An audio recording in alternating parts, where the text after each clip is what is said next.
আজ আলোচনা করব মেহমেদ ফাতি সিরিজের ৪৩ নাম্বার টেইলার এবং আগামী পর্বে অর্থাৎ ৪৩ নাম্বার পর্বে কি কি ঘটতে পারে তা নিয়ে।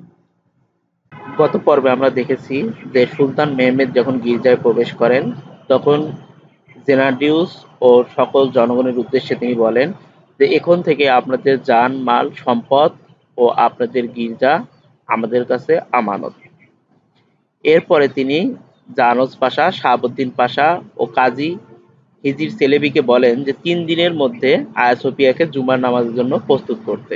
এরপর আমরা দেখতে পাচ্ছি যে জেনাডিউস আয়া সোফিয়াকে জুমার নামাজের জন্য প্রস্তুতি করার খবর শুনতে পেয়ে সুলতান মেহমেদের সাথে দেখা করতে আসেন এবং সুলতান মেহমেদ জেনাডিউসকে বলেন যে এখন থেকে অর্থোডক্সের একজন নেতা হিসেবে আপনি দায়িত্ব চালিয়ে যাবেন।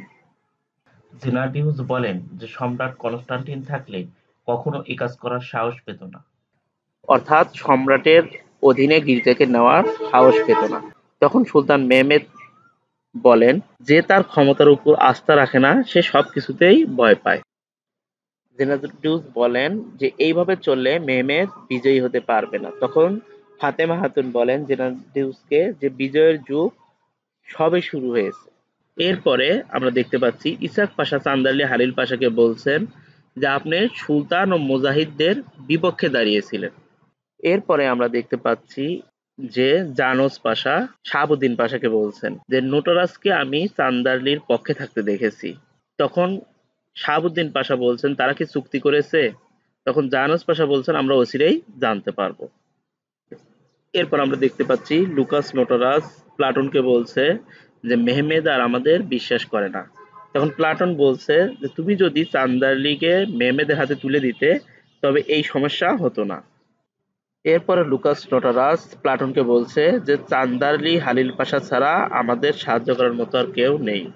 এরপরে আমরা দেখতে পাচ্ছি যে আকশা শামসুদ্দিন সবাইকে বলছে দরবেশদেরকে যে আমরা যদি এখানে থাকি তাহলে সুলতানের জন্য বোঝা হব, তাই আজ রাতে আমরা রওনা হচ্ছি। এরপর স্যার শামসুদ্দিন বলতেছে যে সে আমাদের জন্য অপেক্ষা করছে, অর্থাৎ সুলতান মেহমেদ আয়া সোফিয়াতে আকবর শামসুদ্দিনের জন্য অপেক্ষা করছে। আমরা দেখতে পাচ্ছি যে তান্দারলি হালিল পাশা, লুকাস নোটারাস, প্লাটন, শাহজাদা ওরহান কথা বলছে।